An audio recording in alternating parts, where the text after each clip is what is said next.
All right, we'll do Cogito. Cogito is only a year old, This as video opposed to the is Johnny sponsored Harris by one that's 2 Nebula. years old. Support.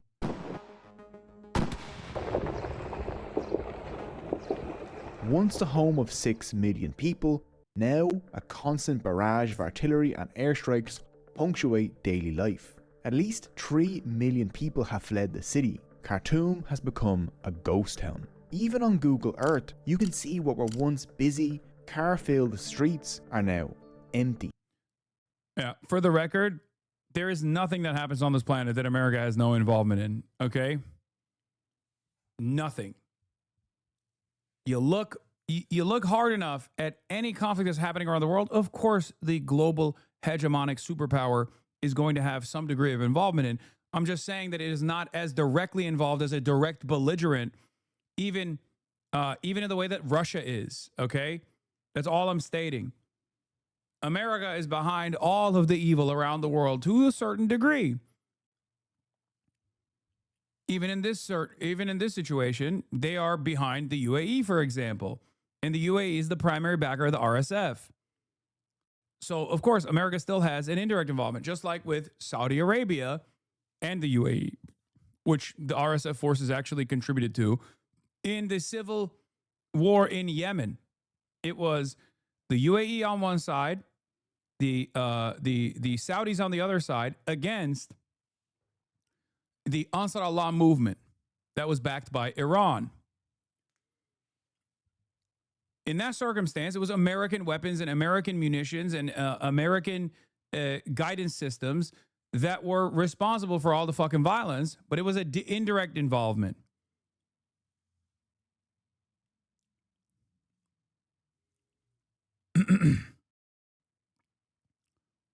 But it's not as direct as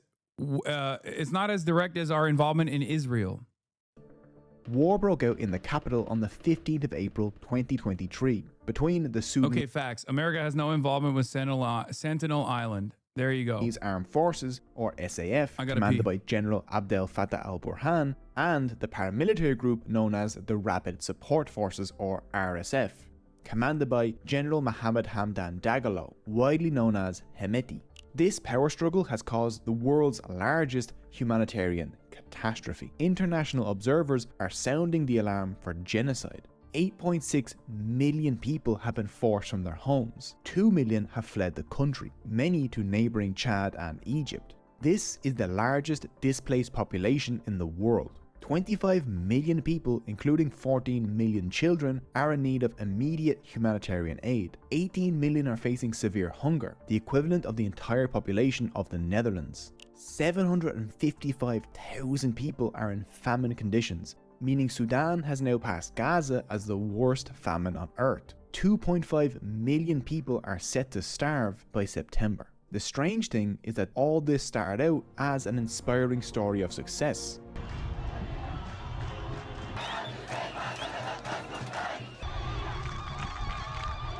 In 2019, a massive, peaceful, democratic revolution ousted former Sudanese dictator Omar al-Bashir after 30 years of repressive rule.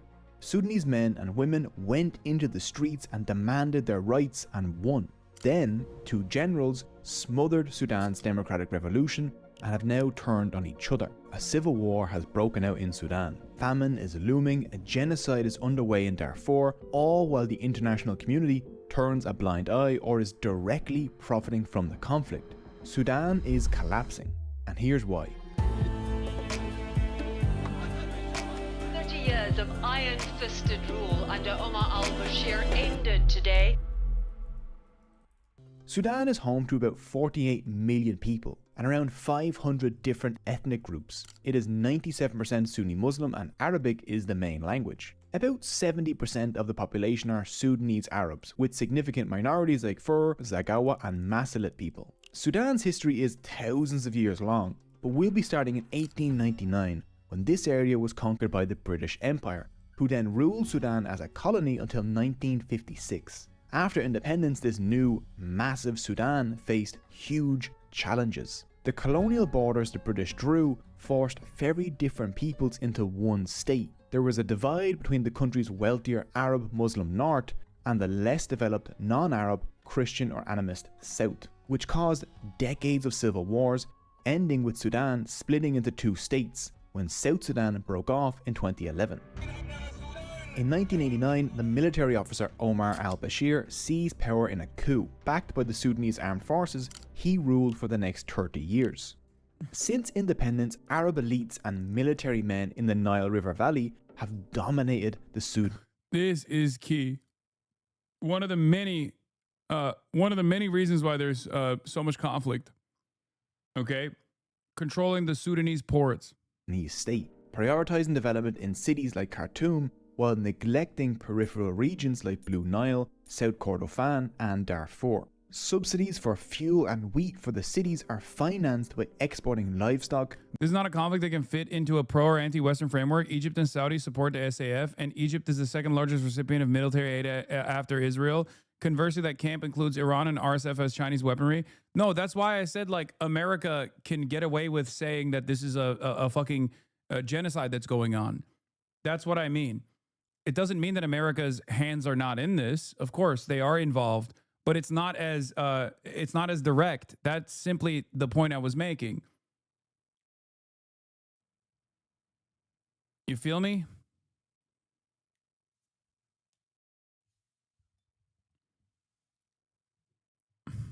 I would even go so far as to like present the shit show that has been the Syrian civil war, where America basically was funding virtually every side, not all sides, but pretty much all the sides, even sides that were warring with one another, like the Turks. Turkey is America's NATO proxy. Turkey had the Free Syrian Army that were getting training from the Americans by way of Turkish training, getting weapons from the Americans by way of the Turkish government. Meanwhile, on the other side, America, the American State Department, was directly involved in the training of the Kurdish militias, the YPJ. And they would fight one another. They would bomb one another's positions sometimes. The Turkish government was sometimes directly involved itself in wiping out the Kurds. In this circumstance, America's involvement is not as direct, even in comparison to the shit show that became the Syrian civil war. Gum Arabic, oil and gold from these peripheral regions. This system has left areas like Darfur, home to 11 million people and roughly the size of Spain, incredibly poor. Darfur was for centuries a wealthy Islamic sultanate until it was conquered by the British in 1916. Its unique identity predates the creation of Sudan, and the Arab elite centre has exploited and looked down on the African and Arab populations in Darfur. Darfur's history is multi-ethnic and identity there is very mixed, but generally in Darfur, Arab refers to Arabized indigenous Africans who live as nomadic camel or cattle herders. African generally applies to farmers. Both groups are black and Muslim and have intermarried for centuries. In the 90s, one Darfuri said, "We didn't think who is an Arab and who is a Masalit. We just thought that we were the same people." From the 80s onward, drought and desertification in Chad and Darfur forced nomadic Arabs to seek new water and grazing areas, causing conflict with settled farmers. Both sides correctly felt that the state was neglecting them. In 2001, Zagawa, Fur and Masalit rebel groups, unhappy with Bashir's rule and Darfur's neglect, launched a rebellion. By 2003, they were seizing towns and humiliating the Sudanese army, who were already busy fighting another civil war in the south. Omar al-Bashir's regime needed Darfur's resources. The rebels mostly recruited from the non-Arab population of Darfur, so al-Bashir targeted those groups with extreme violence. Al-Bashir needed an alternative to his struggling military, so he reinforced the ethnic lines of the conflict by paying and arming Darfuri Arabs. In return for steady employment, these men, armed with invaluable local knowledge, formed rapid horse-riding militias. These brutally effective fighters became known as the Janjaweed, or the Devils on Horseback. The Janjaweed systematically attacked non-Arab communities, primarily the Masalit, Fur and Zagawa, but also some of the non-involved Arab communities. While claiming that they were fighting rebels, the Janjaweed burned down entire villages. They systematically killed men and boys, they targeted women for rape, and they forced 3 million people from their homes. Sudan's vast refugee camps are swelling once more and its death toll is rising. Many ended up in camps for internally displaced persons or IDPs around cities such as Nyala, El Fasher and El Janina.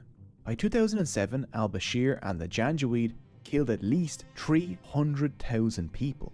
In 2009, al-Bashir was indicted by the International Criminal Court for genocide in Darfur, but neither he nor the Janjaweed ever faced punishment for their crimes.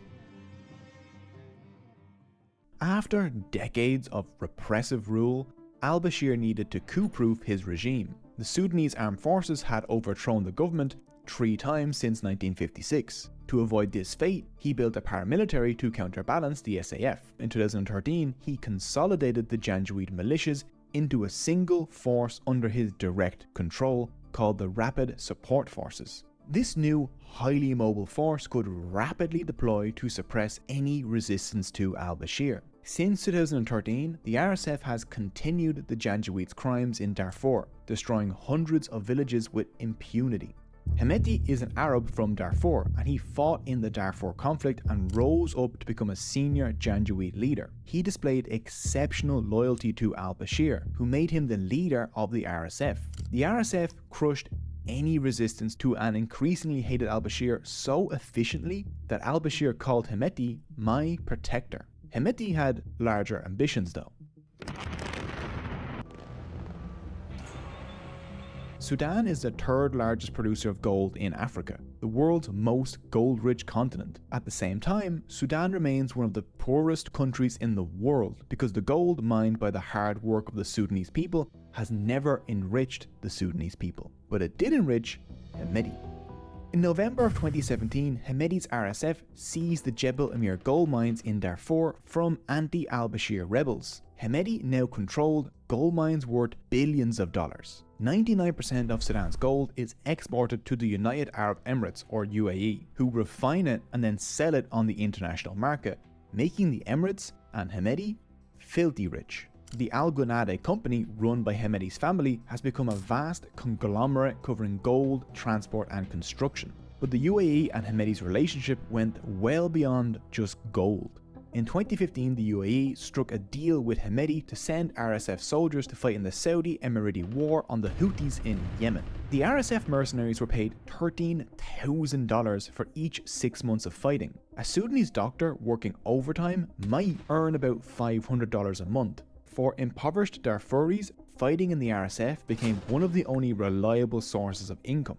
By 2017, there were as many as 40,000 RSF troops in Yemen. 20 to 40% of them were between the ages of 14 and 17 years old. This was a great deal for everyone. The UAE and the Saudis got to kill Yemenis without actually fighting, Hemeti got rich, and impoverished Darfuri 16-year-olds died fighting equally young Yemenis. The Saudi and the United Arab Emirates' ongoing war on Yemen has killed about 400,000 people. No, they weren't aligned with the Houthis. No, they were fighting against the Houthis at the direction of the UAE. By late 2018, Hemeti was one of the richest men in Africa. He had built up an independent, battle-hardened military force of over 100,000. Yeah, you'll see here. It'll describe it. And 10,000 armed trucks alongside alliances in the rich Gulf states. This wasn't just a paramilitary anymore. It was a private army and business empire, a state within a state. And Hemeti had built his power base just in time. During an economic crisis in 2018, al-Bashir cut wheat and fuel subsidies, which tripled food prices. In December 2018, protests sprang up around the country demanding food security for all citizens. It quickly turned into a nationwide uprising against al-Bashir's 30 long years of repressive rule.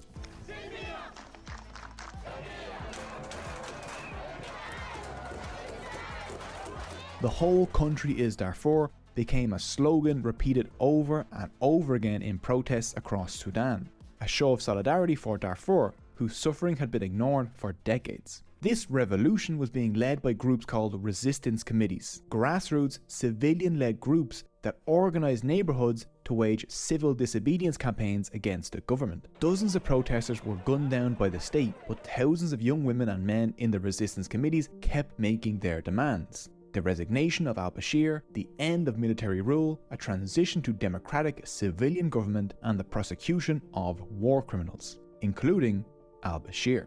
On the 6th of April 2019, the protesters gathered outside the military headquarters and presidential palace in Khartoum to build a protest encampment.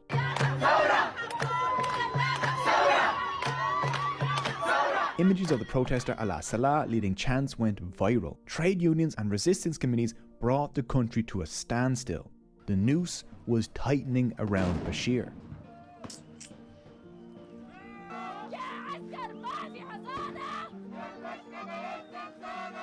Hemeti, Bashir's protector, joined with the military in a coup, and on the 11th of April 2019, the military placed al-Bashir under house arrest, ending 3 decades of his rule. The Sudanese revolution was a sudden success story. A democratic movement by the people ousted one of the world's worst dictators. The problem was that the military took over. The new government would be a transitional military council led by General Abdel Fattah al-Burhan, who took over as de facto head of state, with Hemeti as his deputy. The protesters refused to leave the streets.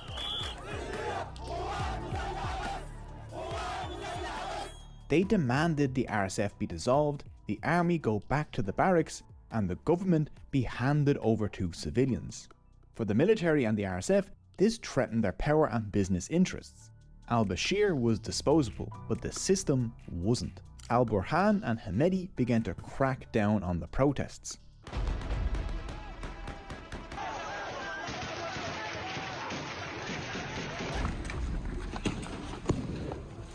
In the early morning on the 3rd of June 2019, the RSF entered the protest encampment in Khartoum, surrounding the sleeping protesters. What was planned as a night of culture and conversation became one of bloodshed and terror.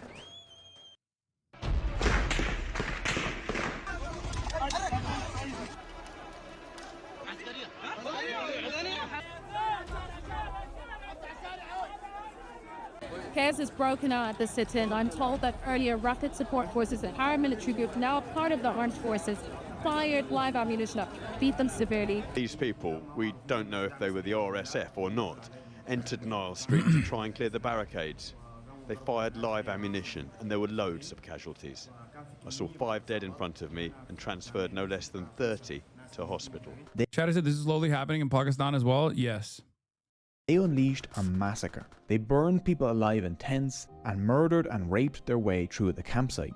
At least 130 protesters were killed, bringing the peaceful sit-in to a brutal end after 58 days. Eyewitnesses said the RSF fighters yelled, "You used to chant the whole country is Darfur, now we have brought Darfur to you." The democratic movement did not give in though. They remained in the streets.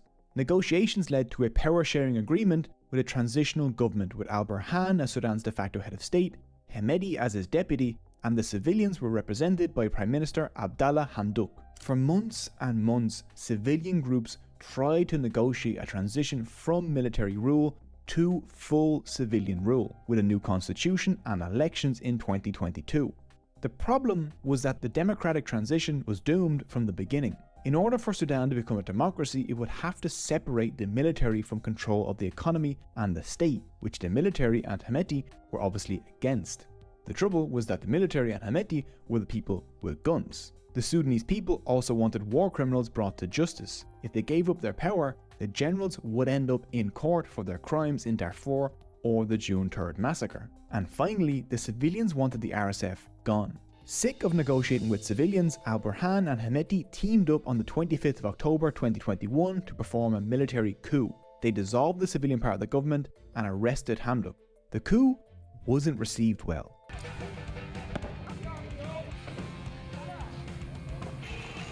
Protests erupted across Every step of the way, there could have been American intervention to implement a manageable peace.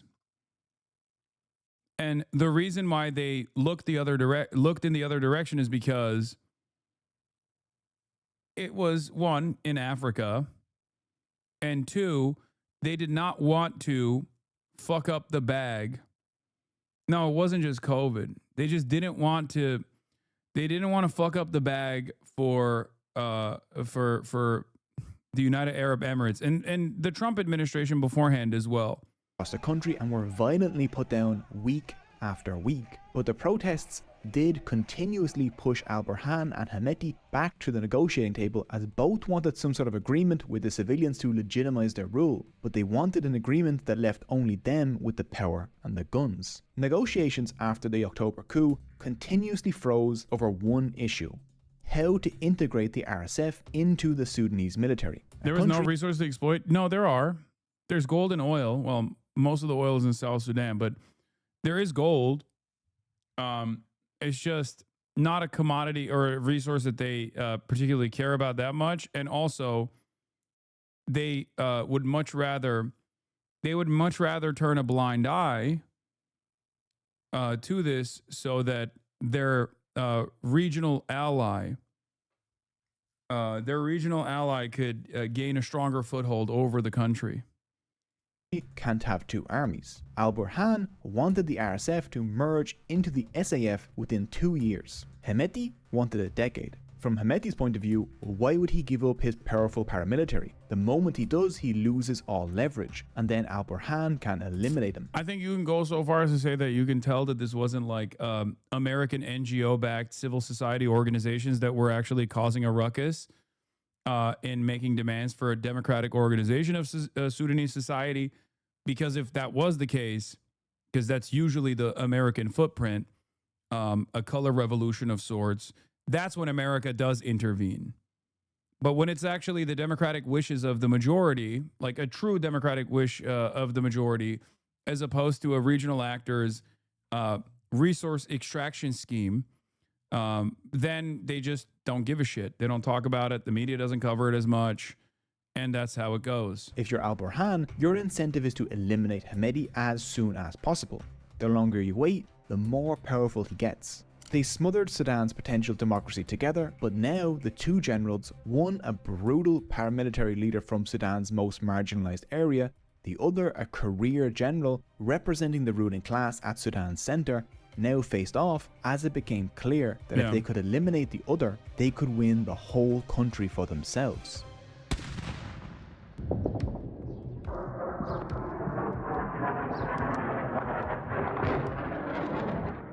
On the 15th of April 2023, the RSF launched a series of simultaneous attacks on SAF bases, on Al-Burhan's residence, and areas around Khartoum International Airport. The RSF also hit Meroe, Al Obeida, Nyala, El Fasher, and Port Sudan. At least 35 people died in the attempt to kill Al-Burhan at his residence. Al-Burhan himself survived.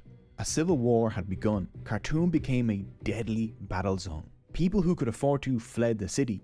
Millions of others faced daily airstrikes and gun battles as they sheltered in their homes. Hemeti's quick-moving and battle-hardened RSF established control over almost half the country, including Khartoum, forcing Al-Burhan and his generals to flee to Port Sudan. The SAF continues to use its main advantage, its air force, to bomb civilian areas indiscriminately, frequently slaughtering women and children. Both sides are constantly fighting for control of the area around Khartoum, but Darfur has seen the worst violence. Soon after the fighting broke out in... As Yemen's blockade continues to choke Israel's shipping lanes in the Red Sea, new reports reveal that Sudan's Port Sudan has quietly become a key route for Israeli-linked cargo used to circumvent Ansar Allah's blockade on vessels bound for Eilat. Since the start of the genocide in Gaza, Israel and its Gulf partners have relied on Red Sea land corridors and alternative ports, particularly Egypt and Sudan, to sustain trade and energy shipments. Sudan's transnational military government, backed by the UAE and supported by Israel, has allowed foreign vessels to operate under its protection, effectively aiding Israel's war economy while its own people face famine and displacement.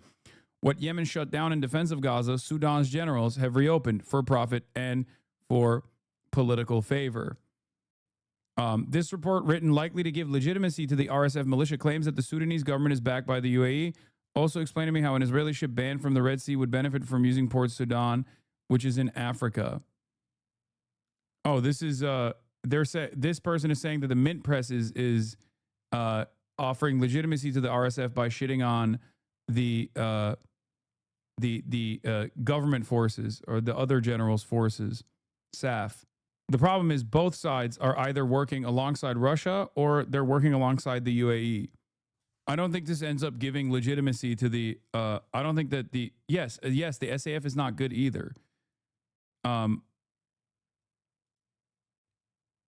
This entire video plots out exactly what the divisions were. Both are military forces that are dominating the entire population. The RSF is worse, but it doesn't matter. It's not that the other side is good either. Neither of them want democracy. Both of them want to rule over the entire country.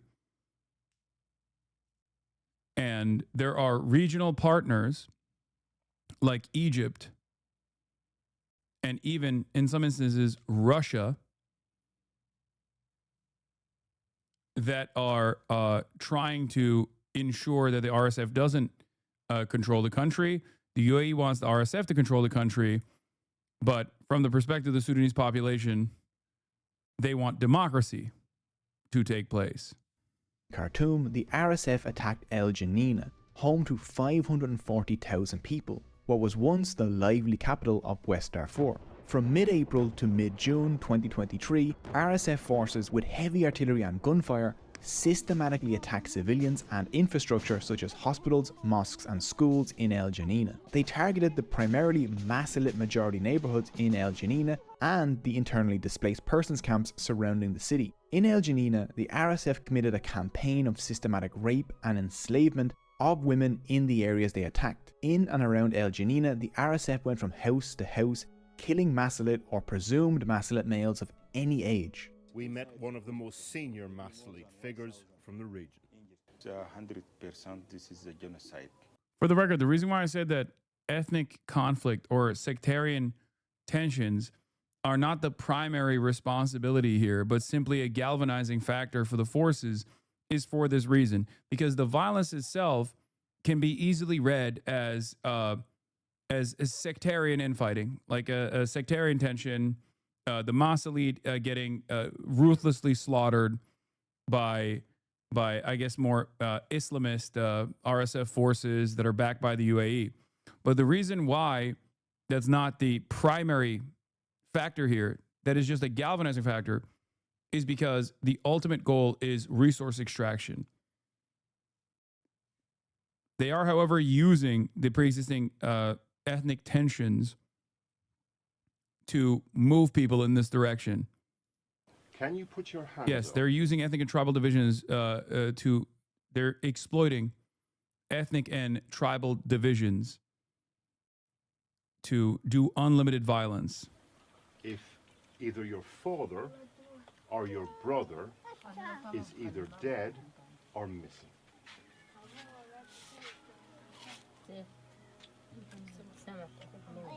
The siege of El Geneina and the massacre killed between 10 and 15,000 people and created 370,000 refugees. You can see the destruction yourself on Google Earth. The Sudanese armed forces did next to nothing to protect El Geneina and its civilians. On the 14th of June, Kamas Abakar, the Masalit governor of West Darfur, was sheltering in a UNICEF compound. In an interview with Al Hadat TV,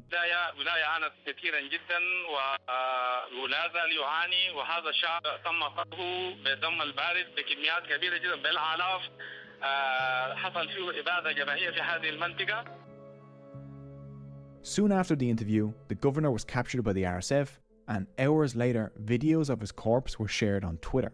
Abakar's killing triggered a panicked exodus out of El Geneina. On the night of the 14th of June, tens of thousands of refugees poured out of the city to make the 30-kilometer trek through the desert to Chad or to the SAF base in Ardamata, a few kilometers north. The kilometers-long convoy leading to Ardamata was attacked by the RSF at sunrise on the 15th of June. The RSF opened fire on the convoy, massacring the refugees. The RSF forces shot at hundreds of women, men and children who tried to escape by swimming across the rapid Kaja River. 1,000 people were killed during this exodus. Many people from El Janina were killed at RSF checkpoints in the city and on the roads. Women disguised their male children in girls' clothes as they tried to escape El Janina. RSF fighters stopped women with children, checked the child's sex, and if it was male, they killed the child.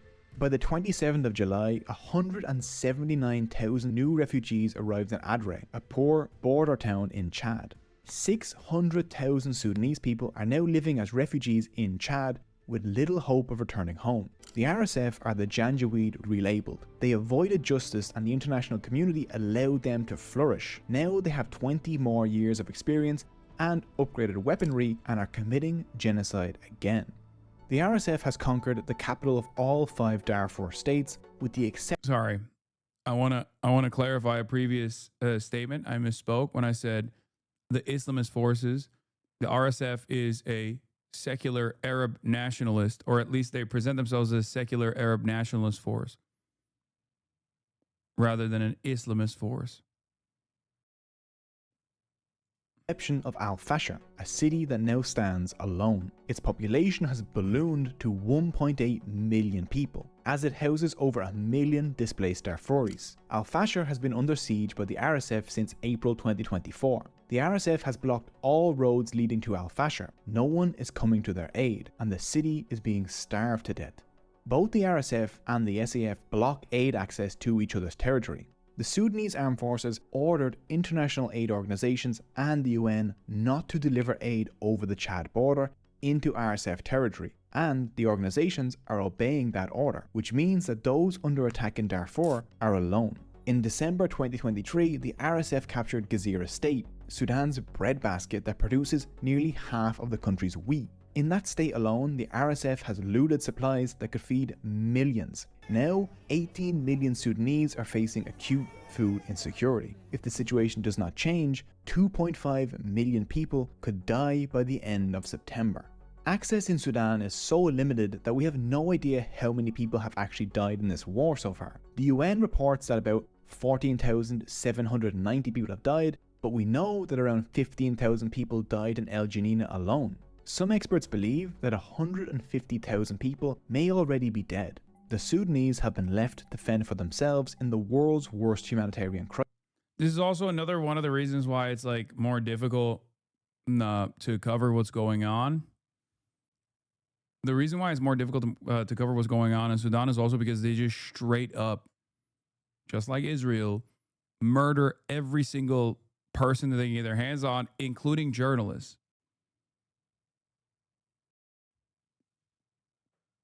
So the amount of information that you can get out of Sudan is also very limited. To fight this crisis, Sudanese youth established emergency response rooms, or ERRs, across the country. Born from the resistance committees that led the 2019 revolution, ERR volunteers have evacuated tens of thousands from conflict zones, provided clean water and medicine, and kept the few hospitals still running stocked with fuel and supplies. They maintain water and communication infrastructure and run community kitchens that feed millions. But now, over a year into the war, it's getting harder with no aid coming in. And they're doing all this while both sides of the conflict are targeting them. You stayed here throughout the war. Were you not afraid? No, I'm not afraid. Afraid of what? Afraid of being killed? Man will kill, will die once, no? Nose to eyes once. These emergency response rooms have been keeping Sudan alive by not only saving people, but by keeping the social fabric of Sudan from tearing apart. One ERR volunteer said, "Everybody should be able to eat and not feel shame. We, as Sudanese, are still helping each other. We survive together." The Rapid Support Forces have been winning on almost every front throughout the war, until January 2024, when Iranian-made armed drones helped the SAF halt the progress of the Rapid Support Forces. Iran wants an ally in Africa and on the Red Sea, and has found one in Al Burhan. The drones help pinpoint artillery strikes, which forces the RSF to flee from many areas and allowed the army to deploy forces on the ground. This has Arab nationalism is led by Nasserites and socialists which fought the UAE. RSF are not Arab nationalists. That's why I said they bill themselves as a secular Arab nationalist movement, but they're not. and they do have Islamists amongst their ranks. It's not a normal. There, I don't know how to describe it. It's not like a Baath party style situation either. It's just, it is simply like one paramilitary group fighting against the previous military junta, while also destroying all other civilian population groups.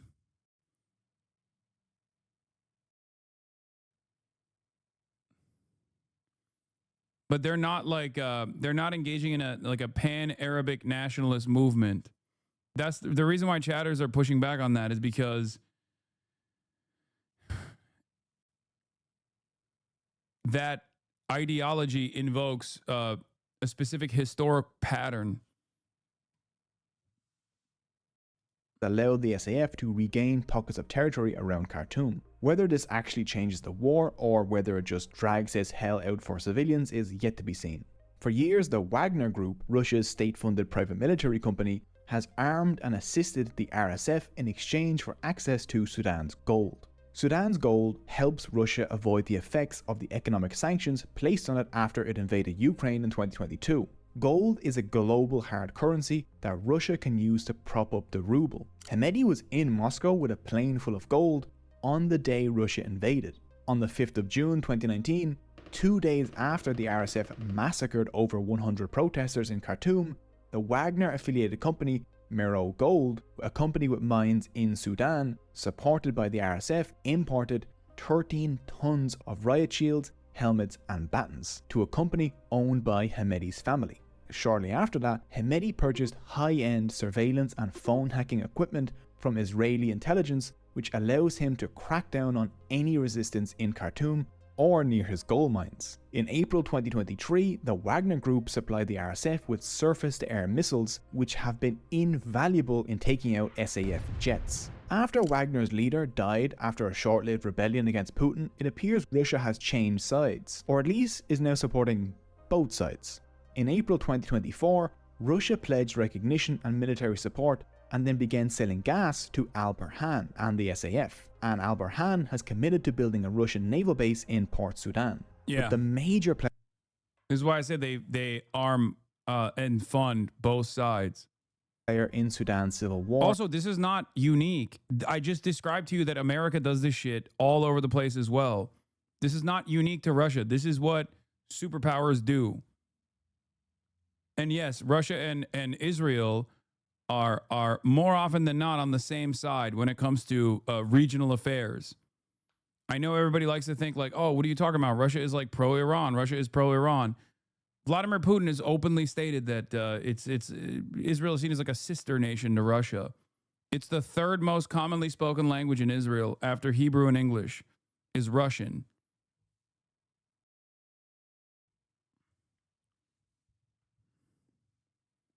Israel is also a way for Russian oligarchs to freely enter the global marketplace, because a lot of Russian oligarchs also have Israeli passports as well. Is the United Arab Emirates, who have been using their vast wealth to influence regional politics. The UAE is a rich petrostate and key American ally in the region alongside Saudi Arabia and Egypt, and it hosts about 5,000 American military. That's also a good example, yes. China literally does this in Myanmar, 100%.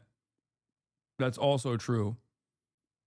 And the difference, of course, is that that's its own border, not to justify it, but they will sometimes offer logistical support in the interest of stability in a regional partner with the military junta, and then they will also sometimes support the paramilitary formations that are fighting against the military junta.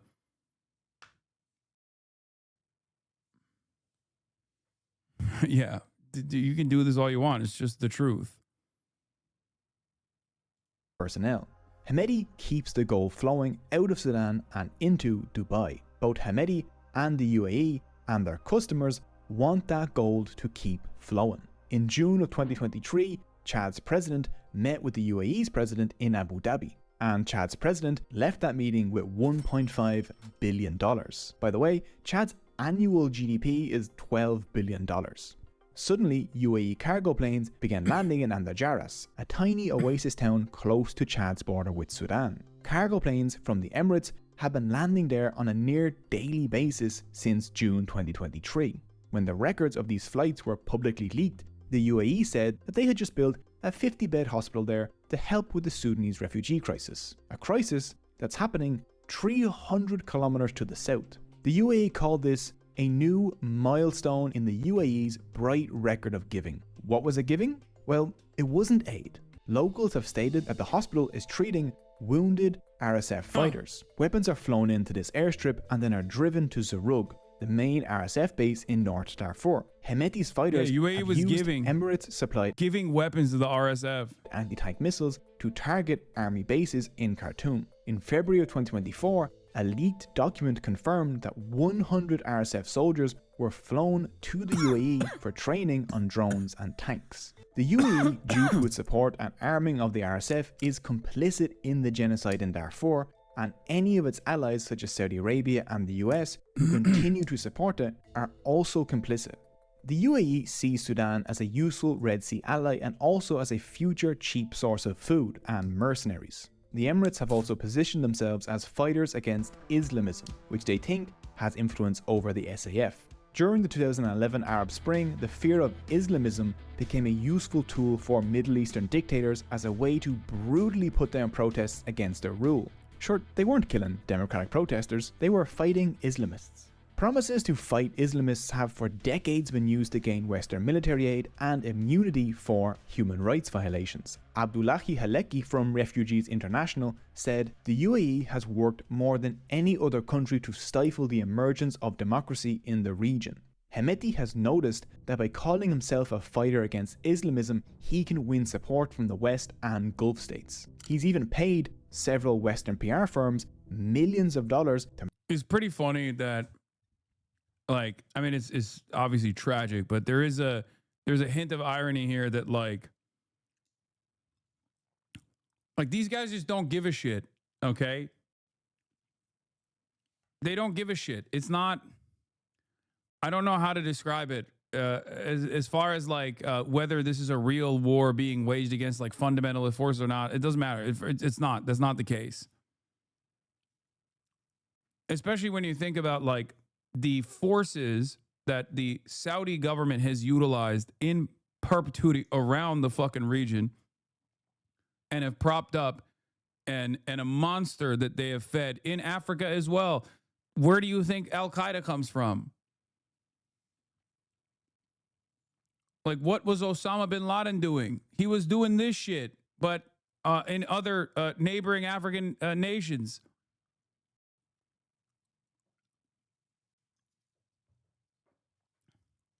On the Islamist front, the UAE Interior Ministry called the SAF a front for the Muslim Brotherhood as recently as yesterday.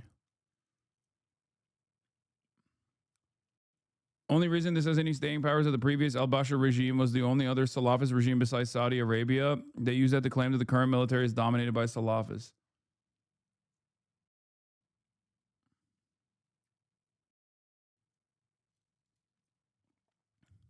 Yeah. Americans are too stupid to understand Shia versus Sunni. No shot. They're going to comprehend the RSF being a secular Arab supremacist anti-Islamist. Absolutely no shot. They're not really secular anti-Islamists either. They're anti-ideological gangsters. They got certain ideas about race that might surprise Americans.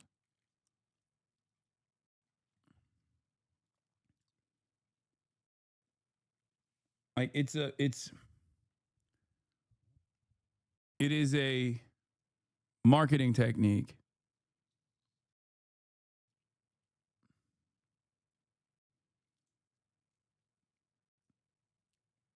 Honestly, dude, I think most dumb people are not even aware of Africa and Islam. Oh my God.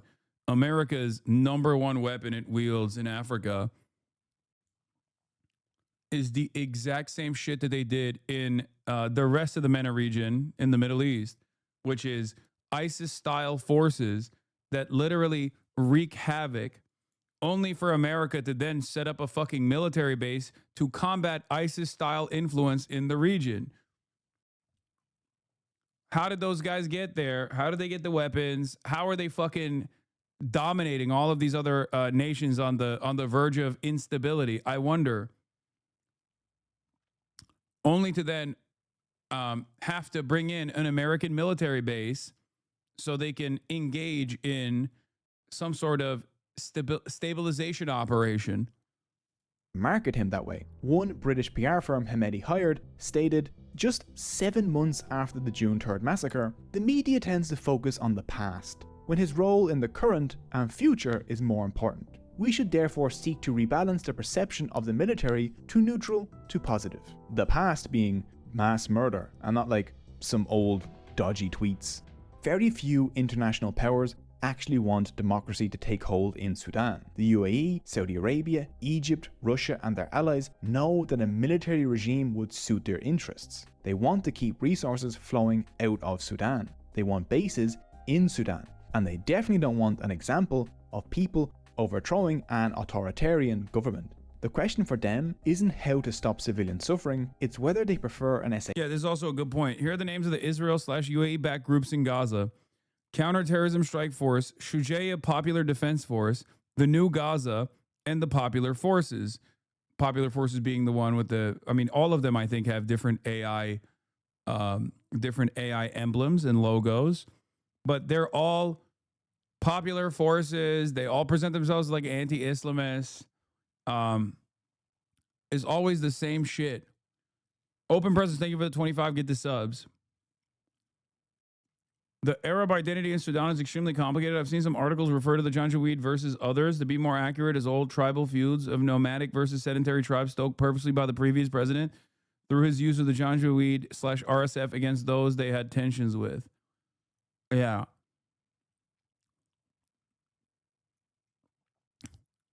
I don't know how to describe the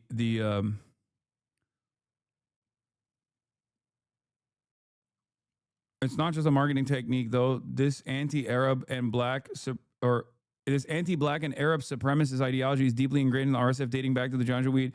Of course, there is more than sectarianism, but this formation came into existence via ethnic disputes between the pastoralist Arab communities and the non-Arab ethnic groups in Darfur. It evolved into a genuine exterminationist ideology.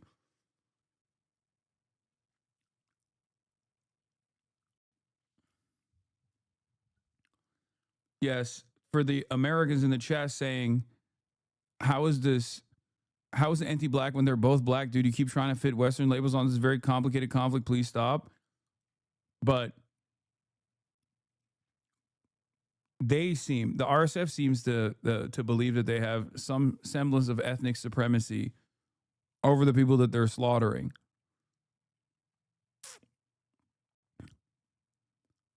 It's one of those things where it's not a real distinction, especially considering that these groups used to also cohabitate the same spaces and live alongside one another. And that from the outsider's opinion, it's like virtually impossible to discern. But then again, if you squint hard enough at like the Palestinians that are being slaughtered and the Israelis doing the slaughtering, if you didn't see the gear that they were wearing, you would probably have a very hard time figuring out who's actually on the side of Israel and who's actually resisting against Israel as well. That's why I always just say, like, in a lineup, if you put like Israelis and Palestinians side by side, no disrespect to the Palestinians here, but like if you look at it from afar, it's very hard to decipher. And this is normal. This happens all the time. Turks and Armenians, Turks and the Greeks, English and the French.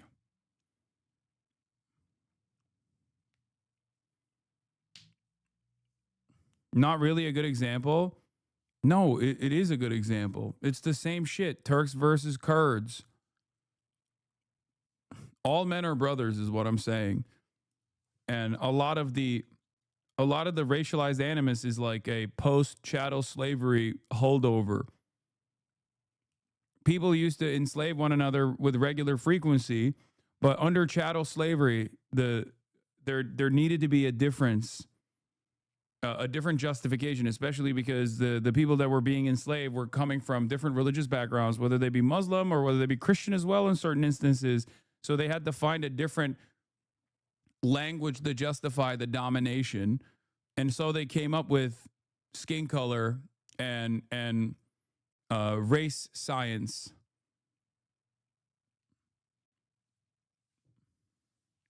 That's why it's like unique when we talk about the racial component here between people who are self-described Arabs versus the Black Sudanese population.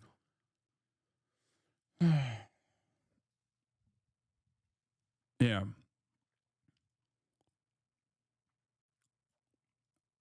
If you're black, you were finished. The ethnically targeted violence raging in Sudan. Refugees tell of attacks on darker skinned people and non-Arab groups by rapid support forces allies in Darfur. Chattel slavery is ancient and it's not racial. What?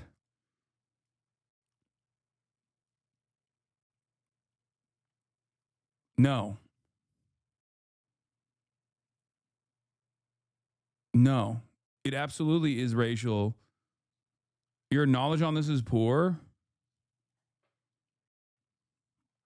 I think you are comparing other forms of slavery to chattel slavery. But chattel slavery is absolutely racialized. And it is seen as the modern, like what you understand as racism in the modern world, anti-blackness in particular, is different than different formations of race, different formations of slavery, which was predominantly built around ethnic conflict or domination of different sorts. This is like pre-nation states, right? Tribal conflicts. And there's a reason why a Roman slave versus a slave in ancient Greece versus a slave in the Ottoman Empire versus indentured servitude that the Irish were forced into. These are very different formations as opposed to the genetic component that exists within chattel slavery. Sometimes it was over conflict. You take over an area by force and you sell people into slavery, but it was never like, there's been many different formations of it, but chattel slavery was the one that was so domineering and traced back to genetics. Slavery has been around since human beings have been around, but it was never racialized to the degree that it was under chattel slavery. And there was a very specific purpose for it.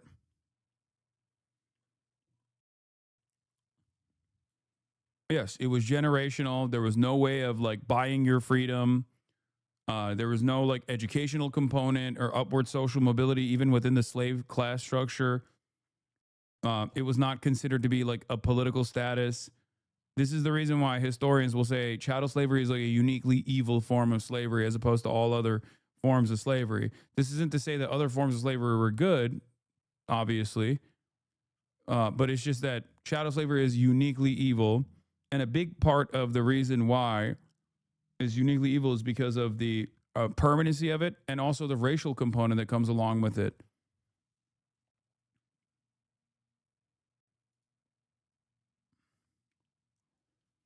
Romans had chattel slavery, but it was not permanent. Oh my God. Chattel is literally cattle. Prisoners of war were chattel. Okay. You are describing what I am saying. You're engaging in a semantics argument with me, saying that what's new is the conflation of the caste with chattel that arose in America.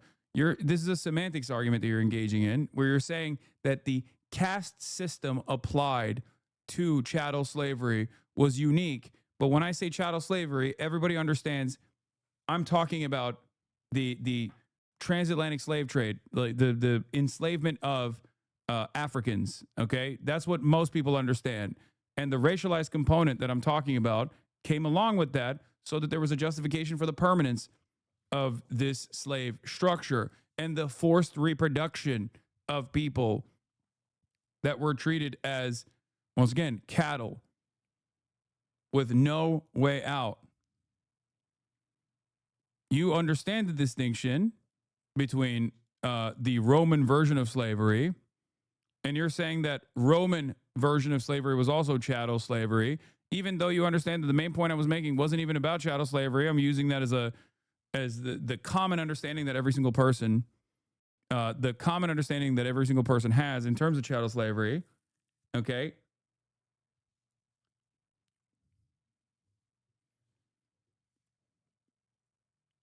And it is a modern version. The word slave is also super racist against Slavs. You are saying it's new. What's new is the combo of caste and chattel. Yes, but you are using it wrong. Oh my God. The reason why I was also bringing up the pseudo-scientific construct of race in the way that we understand it, blackness in the way that we understand it, and race realism or race science that was, debunked, was in an effort to justify the permanence of the enslavement of African peoples by way of their race. I think this is the point you made, but the racialization of slavery in the West actually began after the import of African slaves. It was used as a justification for the enslavement of an entire population as a way to get around the requirements that you could not enslave a Christian. Yes, that is what I said.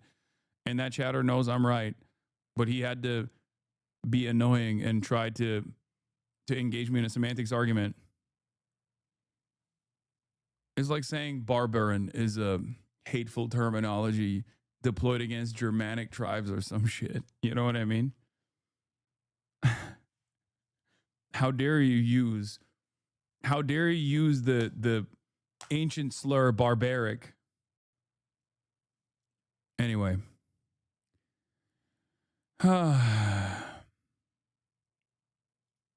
AF or an RSF military dictatorship. The war has devastated Sudan. The imperative now is to stop the fighting, deliver much needed aid and medicine, and end the ethnic cleansing in Darfur. Millions are starving. Millions have lost their homes. The RSF is carrying out a genocide. The SAF is indiscriminately bombing civilians from the air, while trying to maintain al-Bashir's old regime. Hemeti is the creation of decades of policies of Sudan's rulers in Khartoum. He has weaponized the marginalization and impoverishment of Darfur and placed it right at the center of Sudan's future. This is a war waged by two generals, a ruling class, and foreign powers against civilians in order to control the country's wealth, and innocent people are the ones paying the price. Sudan is an example of a nation caught up in the machinations of larger powers. It shows how complex our world is and how hidden factors can play a massive role in shaping people's lives. If you're as fascinated by these kinds of global dynamics as I am, you need to check out the Logistics of X series by Wendover Productions, exclusively available over on Nebula, an independent streaming service owned by creators like me, and it's packed with the best documentaries online. One standout episode of the Logistics series was the Logistics of Arms Manufacturing, a deep dive into how the United States maintains its position as the largest producer of weapons in the world, through the use of complex, interdependent and sometimes hidden networks that transform raw materials into lethal munitions. The series also covers...